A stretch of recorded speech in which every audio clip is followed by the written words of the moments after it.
Hi everybody. Today I decided to bring you a very common incident, bird strike.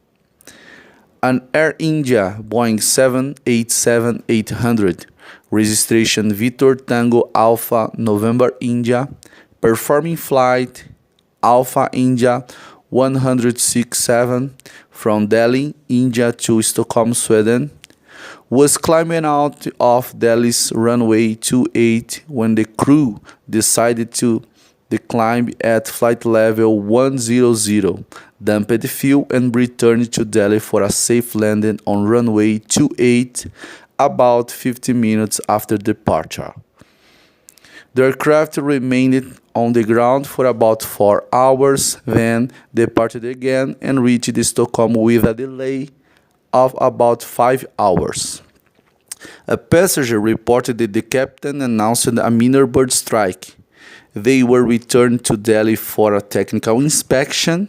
The passenger observed fuel being dumped for about 10-20 minutes.